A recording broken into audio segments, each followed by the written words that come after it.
আসসালামু আলাইকুম, স্বাগতম জানাচ্ছি বিবিসি নিউজ আন্তর্জাতিক সংবাদে। শুরুতেই সংবাদ শিরোনাম, এরপর বিস্তারিত। যুদ্ধবিরতি লঙ্ঘনের পর যুক্তরাষ্ট্রের সঙ্গে আলোচনা অর্থহীন, ইরানের পার্লামেন্ট স্পিকার। লেবাননে যুদ্ধবিরতির দাবি জানাল ফ্রান্সও। যুদ্ধবিরতি ভেস্তে দিতে পারে লেবাননি ইসরায়েলি হত্যাযজ্ঞ। পাকিস্তানের 2 শহরে লকডাউন পরিস্থিতি, ছুটি ঘোষণা। আপনি যদি ইসরায়েলের ধ্বংস চান এবং মুসলিমদের পাশে থাকেন, তাহলে ভিডিওতে লাইক করে চ্যানেলটি অবশ্যই সাবস্ক্রাইব করে দিবেন এবং আপনার মূল্যবান মতামত অবশ্যই কমেন্টে লিখে জানিয়ে দিবেন। যুদ্ধবিরতি লঙ্ঘনের পর যুক্তরাষ্ট্রের সঙ্গে আলোচনা অর্থহীন, ইরানের পার্লামেন্ট স্পিকার।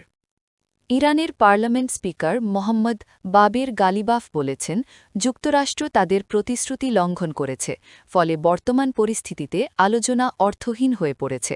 বুধবার 8 এপ্রিল সামাজিক যোগাযোগ মাধ্যম এক্সে দেওয়া এক পোস্টে তিনি এসব কথা বলেন। বৃহস্পতিবার 9 এপ্রিল এক প্রতিবেদনে এ তথ্য জানিয়েছে ইরানের তাসনিম নিউজ এজেন্সি। এর আগে একই দিনে যুক্তরাষ্ট্র আনুষ্ঠানিকভাবে ইরানের 10 দফা প্রস্তাবকে যুদ্ধবিরতির ভিত্তি হিসাবে গ্রহণ করে এবং ইসলামী প্রজাতন্ত্রের উত্থাপিত মূল দাবিগুলো মেনে নেয়। তবে প্রস্তাবের একটি গুরুত্বপূর্ণ দফা ছিল সব ফ্রন্টে, বিশেষ করে লেবাননে, হামলা বন্ধ করা। কিন্তু এরই মধ্যে ইসরায়েল লেবাননে ভয়াবহ হামলা চালায়, যাতে শত শত বেসামরিক মানুষ নিহত হয়েছেন। গালিবাফ তার পোস্টে বলেন, শুরু থেকেই আমরা বর্তমান প্রক্রিয়াটি অবিশ্বাসের সঙ্গে অনুসরণ করে আসছি। প্রত্যাশিতভাবেই যুক্তরাষ্ট্র আবারও আলোচনা শুরু হওয়ার আগেই তাদের প্রতিশ্রুতি ভঙ্গ করেছে। লেবাননে যুদ্ধবিরতির দাবি জানাল ফ্রান্সও। অস্ট্রেলিয়া ও যুক্তরাজ্যের পর লেবাননে যুদ্ধবিরতির আহ্বান জানিয়েছে ফ্রান্স।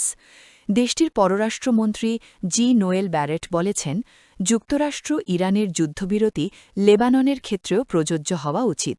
খবর রয়টার্সের। তিনি বলেন, লেবাননে ইসরায়েলের সাম্প্রতিক ব্যাপক হামলার নিন্দা জানায় ফ্রান্স এবং এসব হামলাকে অবশ্যই যুক্তরাষ্ট্র ইরান যুদ্ধবিরতি চুক্তির আওতায় আনতে হবে। এর আগে বুধবার 8 এপ্রিল লেবাননে ব্যাপক হামলা চালায় ইসরায়েল। এতে অন্তত 254 জন নিহত হন। এদিকে যুক্তরাষ্ট্র ও ইরানের যুদ্ধবিরতিতে লেবাননকেও অন্তর্ভুক্ত করতে হবে বলে জানিয়েছেন ব্রিটিশ পররাষ্ট্রমন্ত্রী ইভেট কুপার। তিনি বলেছেন, যুক্তরাষ্ট্র ইরান যুদ্ধবিরতিতে লেবাননকেও অন্তর্ভুক্ত করতে হবে, যেখানে ইসরায়েল প্রাণঘাতী হামলা অব্যাহত রেখেছে। যুদ্ধবিরতি ভেস্তে দিতে লেবাননে ইসরায়েলি হত্যাযজ্ঞ।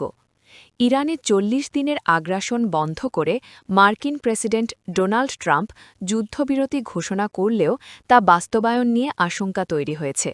সংঘাত থামায় মধ্যপ্রাচ্যে শান্তি ফেরার প্রত্যাশা করা হলেও লেবানন জুড়ে ব্যাপক ধ্বংসযজ্ঞ চালাচ্ছে ইসরায়েল, যা কার্যকর হওয়ার 48 ঘণ্টারও কম সময়ের মধ্যে নাজুক এ যুদ্ধবিরতিকে নাড়িয়ে দিয়েছে। 3 শতাধিক মানুষের প্রাণহানির পর বৃহস্পতিবার 9 এপ্রিল জাতীয় শোক দিবস ঘোষণা করেছে বৈরুত। পাকিস্তানের 2 শহরে লকডাউন পরিস্থিতি, ছুটি ঘোষণায়। ইরান ও যুক্তরাষ্ট্রের উচ্চ পর্যায়ের বৈঠককে কেন্দ্র করে ইসলামাবাদ ও রাওয়ালপিন্ডিতে 2 দিনের সরকারি ছুটি ঘোষণা করেছে পাকিস্তান। পাশাপাশি জোরদার করা হয়েছে নিরাপত্তা এবং লকডাউনের মতো চলাচলে আরোপ করা হয়েছে কঠোর বিধিনিষেধ। বৃহস্পতিবার 9 এপ্রিল ইসলামাবাদের সরকারি ছুটি ঘোষণা করে ক্যাবিনেট ডিভিশন। দেশটির বর্তমান 4 দিনের কর্মসপ্তাহ অনুযায়ী শুক্রবার 10 এপ্রিল আগেই ছুটি ছিল। এর সঙ্গে শনিবার ও রোববার সাপ্তাহিক ছুটি যুক্ত হওয়ায় টানা 4 দিনের জন্য সরকারি কার্যক্রম বন্ধ থাকবে। রাওয়ালপিন্ডির ডেপুটি কমিশনার হাসান ওয়াকার চিমা 9 ও 10 এপ্রিল 2 দিনের ছুটি ঘোষণা করেছেন। ফলে রাওয়ালপিন্ডিও ইসলামাবাদের ছুটির সময়সূচির সঙ্গে সমন্বিত হয়েছে। ঘোষণা অনুযায়ী ইসলামাবাদের সব সরকারি অফিস এই সময়ে বন্ধ থাকবে। কর্মকর্তা কর্মচারীদের বাসা থেকে কাজ করার নির্দেশ দেওয়া হয়েছে এবং ছুটির সময় শহর ছাড়তে নিষেধ করা হয়েছে। গুরুত্বপূর্ণ প্রতিষ্ঠান যেমন federal constitutional court, Islamabad high court এবং নির্বাচন কমিশনও 2 দিনের জন্য বন্ধ থাকবে। বিদেশি প্রতিনিধি দলের সফরকে কেন্দ্র করে ইসলামাবাদ জুড়ে নিরাপত্তা জোরদার করা হয়েছে।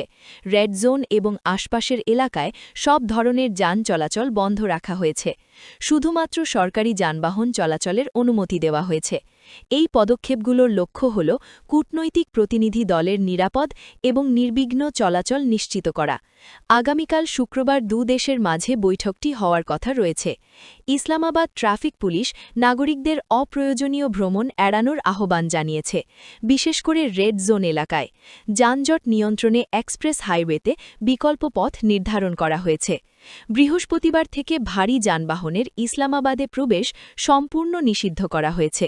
সব মিলিয়ে সরকারি ছুটি, সড়ক বন্ধ এবং কঠোর নিরাপত্তা ব্যবস্থার কারণে ইসলামাবাদ ও রাওয়ালপিন্ডির স্বাভাবিক জনজীবনে বড় ধরনের প্রভাব পড়তে পারে।